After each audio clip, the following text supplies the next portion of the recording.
ఓం నమ శివాయ. శ్రీశైల మల్లికార్జున మేడారం సమ్మక్క సారక్క చిలుకూరు బాలాజీ స్వామి. ఓం నమ శివాయ. గోపురం టీవీ చూసే వాళ్ళ ప్రేక్షకులందరికీ నమస్కారం. చిలుక జోషం అంటే ఆ కాలంలో ఉంది, ఇప్పుడు గుడుక ఉంది, ఇక ముందు గుడుక ఉంది. చిలుక జోషం అంటే నిజం ఉందండి, నమ్మండి, వినండి. ఫిబ్రవరి నెల 2 తారీఖు నుంచి 8 తారీఖు వరకు 12 రాశుల మీద ఏ రాశి మీద గురుబలం ఎంత ఉంది, ఏ రాశి మీద శని బలం ఎంత ఉంది, మంచి ఎంత, చెడు ఎంత, లాభం ఎంత, లుక్సాన్ ఎంత, కష్టం నష్టం సుఖం దుఃఖం చెప్తా వినండి. చిలకమ్మ ధనుసు రాశి వాళ్ళ శాస్త్రము, ధనుసు రాశి వాళ్ళ భవిష్యవాణి, ధనుసు రాశి వాళ్ళ గణితవాణి. చిలకమ్మ వావ్. ధనుసు రాశి వాళ్ళకి బాలాజీ దేవుడు సాక్షంగా 7 కొండల వాసుడు. మీరు ఎప్పటి నుంచో సాక్షంగా 7 కొండల మెట్లు లెక్కాలి వెళ్ళాలి అనుకొని ఈ రాశి వాళ్ళు, ధనుసు రాశి వాళ్ళు చాలా అనుకుని కూర్చున్నారు. కానీ అది అయితే లేదు, మీరు వెళ్తలేరు. కానీ ఈసారి మాత్రం మీరు పక్కా వెళ్తారు. కొందరు 7 కొండల వాసుడు చూడనోళ్ళు, చూసిన వాళ్ళు 7 కొండల మెట్లు ఇట్లా లెక్కాలి, ఇట్లా వెళ్ళాలి. తిరుపతి నుంచి తిరుమల దేవుడు పైన ఉండడు, 7 కొండల పైన ఉండడు అనేది వెళ్ళిన వానికి తెలుసు. వెళ్ళని వానికి తిరుపతి కదా, వెంకటేశ్వర కదా, ఇట్లా పోతారు, ఇట్లా వస్తారు కదా అనుకుంటారు. కానీ ఒక్కసారి చూడండిలో ఒకసారి చూడండి, తిరుమల అంటే ఏమిడిదో అర్థమవుతుంది. అది సాక్షంగా వైకుంఠం అంటే ఆ వైకుంఠం మన భూలోకంలో లేదు, ఆకాశ మధ్యలో 7 కొండల మెట్లు లెక్కిన తర్వాత అక్కడికి వెళ్ళిన తర్వాత వెళ్ళిన వానికి తెలుస్తుంది, వెళ్ళిన వానికి తెలియదు.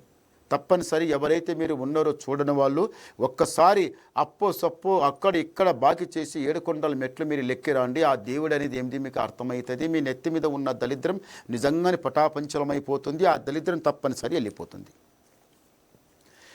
ఈ రాశి వాళ్ళు విదేశీ ప్రయాణం వెళ్ళాలి. విదేశీ ప్రయాణం వెళ్ళి అక్కడో జాబో చదువు లేకపోతే ఏదైనా మీరు 190 ఉంటాయి. అక్కడికి వెళ్ళి ఏదో సంపాదించుకోవాలి, అక్కడికి వెళ్ళి నా అనుకున్న సాగేయాలనుకొని మీరు వెళ్ళిన వాళ్ళు మీరు పక్క జరుగుతుంది. మళ్ళీ ఒకటి ధ్యానం పెట్టుకోండి. ఇక్కడ తల్లి తండ్రి బాంధు బలగం ఇష్టపడ్డ వాళ్ళు మళ్ళీ కొందరు చాలామంది స్నేహితులు చాలామంది ఉంటారు. వాళ్ళకి అందరికీ వదిలిపెట్టి ఎక్కడో వచ్చి పడితేరా మాత్రం అనుకోకండి. అలా అనుకున్నారు అనుకోండి, ఒక్కసారి ఆ దేశం నుంచి ఈ దేశం దిక్కు మీకు ధ్యానం పడింది అనుకోండి, అక్కడ మనసు శాంతం ఉండదు, ఇక ఉండబుద్ధి కాదు. ఏం చేయాలి, ఎట్లా చేయాలి, పోదం ఇంటికంటే మీ పెద్దలకి ఇంత ఖర్చు చేసుకొని మీ మీద భారం పెట్టుకొని మీ మీద ఇష్టపడి మీరు అక్కడ పంపించిన తర్వాత ఎట్లా ఉండాలంటే చేతుల కట్టె ఉన్నట్టు ఉండాలి. అంతే తప్ప చేతుల కట్టె దులిపి ఎక్కున పడ్డట్టు మన అట్లా ఉండవద్దు. పెద్దలంటే చేతుల కట్టె ఉంటే ఎంత నిదానంగా ఎట్లా నడుస్తారో మీరు అట్లా ఉండాలి. కానీ ఎక్కడో ఆశపడి ఏదో ఆలోచించి నేను వస్తాను ఇక్కడ బిండా అనే మాట మాత్రం అనకండి. దేశం వెళ్ళిన తర్వాత మీరు పూర్తిగా అదంతా మీరు పని వెళ్ళింది సాగించుకొని వస్తే ఇంట్లో ఉన్న వాళ్ళ మనసు తృప్తి పడుతుంది. వెళ్ళిండ్రు మా కూతురైనా కొడుకైనా వెళ్ళిండ్రు, వీళ్ళు పోయిండ్రు సాగించుకొని వచ్చిండ్రు కదమని వాళ్ళ మనసు అనేది బాధ అనేది వెళ్ళిపోతుంది.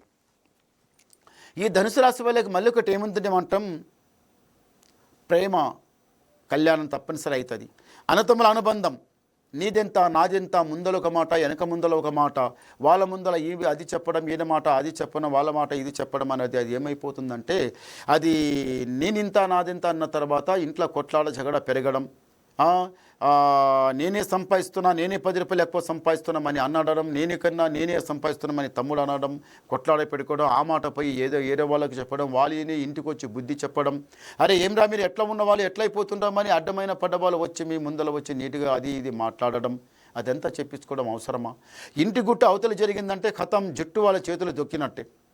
ఏమాయరా ఎట్లాయరమని బాధపడడం, ఇదంతా అవసరం కాదు. మీరు ఇంటి గుట్టు అవతల పడనేకండి. ఉపాసం ఉన్న పర్వాలేదు, ఉపద్రమల పర్వాలేదు, ఎట్లా జరిగినా ముందు ఇంటి గుట్టు అవతల జరగనివ్వదు. ఇది మాత్రం ముందు ఆలోచించుకోండి. అన్నిటికన్నా మెయిన్ విషయం, ఇంటి గుట్ట అవతల పోయిందంటే ఇంటి గుట్ట అంటే ఏమనుకుంటున్నావు, ఇంట్లో ఉన్న మాట అవతల చెప్పడం, వారి ముందర చెప్పడం, ఈ ముందర చెప్పడం, పాయ మాట అవతల నీ ఇంటిది సంగతి అంతా తెలిసిపోతుంది. నీ ఎంత ఉన్నది వాళ్ళకంతా తెలిసిపోతుంది. ఆ తర్వాత నీకు చిన్న చూపు చూస్తారు, ఇది ఇంతే కదా అన్నట్టు అనవసరమైన మాట మాట్లాడతారు. అట్లా చేయకండి, మంచిది కాదు. ఈ రాశి వాళ్ళకి ఒక్కొక్క మెట్టు లెక్కేది గుడక ఉంది, రాజా బతికేది గుడక ఉంది, ఏడపనే కానీ గెలిచేది ఉంది. ఈ రాశి వాళ్ళు మాత్రం ఒక్కటి ఆలోచించండి. ఇంట్లో ఉన్న వాళ్ళు చిన్న పెద్ద అందరూ ఒకటే ఐకమత్యంగా నడవాలి. ఒక్క ఐకమత్యంగా నడుస్తే మీ ఇల్లు ఒక్కొక్క మెట్టు లెక్కుతూనే ఉంటుంది, కానీ తగ్గేదే ఉండదు. లెక్కుతారు, చాలా మంచి జరుగుతుంది, చేయిపెట్టిన పని జయం జరుగుతుంది, అంత మంచి జరుగుతుంది తప్ప అలా కాకుండా నీదింత నాదింత అనుకున్నారంటే బజార్ల పాలు అవుతుంది. అంత ఏమైపోతుందంటే నగు మూర్చుకుంటా పోయిన ఇల్లు నగుబాట్లు అయిపోతుంది. అలా చేసుకోకండి, మంచిది కాదు. మీ చేతు లోపల మీ చేతు నుంచి పోగొట్టుకున్నట్టు అవుతుంది అంతా. అలా చేసుకోకండి. ఈ రాశి వాళ్ళకి ఏముందంటే మాత్రం మళ్ళీ ఒకటి, ఇల్లైనా సంసారమైనా ముందు చేసే పనులైనా కానీ వ్యాపారంలో కానీ అన్నిట్లో లాభం కావాలి, పైమెట్టు లెక్కాలి, రాజా బతుకు బతకాలని మనసులో ఉంది. అలాగే నడుస్తారు, చేయి పెట్టినంత జయం జరుగుతుంది. ఈ రాశి వాళ్ళకి మాత్రము ఫిబ్రవరి నెల 2 తారీఖు నుంచి 8 తారీఖు వరకు ఏదైతే మీరు కోరిక అనుకొని కూర్చున్నారో ఆ కోరిక పక్కా జరుగుతుంది. మీరు పైమెట్టు లెక్కుతారు, రాజా బతుకు బతుకుతారు. ఇంటి మీద దారిద్ర్య గడియ చాలా చెడ్డగా నడుస్తుంది. ఇంటి లోపల బరకతి లేకుండా అరకతి లేకుండా అయిపోతుంది. ఎలా వచ్చిన పైసా అలాగే పోతుంది. చూసే వాళ్ళు ఏమనుకుంటున్నారంటే, అరే ఇల్లు ఎలా బతికిన వాళ్ళరా, ఎట్లా అయిపోయినరా అమ్మాయి కిలికిలి నవ్వుతున్నారు, చిన్న చూపు చూస్తున్నారు. అలా చేసుకోకండి. కొంచెం ఆలోచించి నిదానంగా నడవండి. మీకు భగవంతుడు అనేవాడు తప్పనిసరి చూస్తాడు. 7 కొండల మెట్లు మీరు కంపల్సరిగా లెక్కాలి. ఓం నమ శివాయ. కరెక్ట్ ఈ గవ్వలు 8 గవ్వలు పడ్డాయి. ధనుసు రాశి వాళ్ళకి ఆదాయం 5, వ్యాయం 5, రాజపూజ ఫలం 1, అవమానం 5, అన్ని సమానం ఉన్నాయి. లాభం లుక్సాన్ 2 సమానమైంది. తొందరపడకండి, నిదానం నడవండి, అంత మంచి జరుగుతుంది. నీకు దేవుడు అనేవాడు ఉండడు, అంత మంచి జరుగుతుంది. ఏమన్నా మీకు డౌట్ ఉండి అడగాలనుకుంటే నాకు ఫోన్ ద్వారా మాట్లాడండి, మీ డౌట్ క్లియర్ చేసేస్తా, చెప్పేస్తా. నమస్కారం.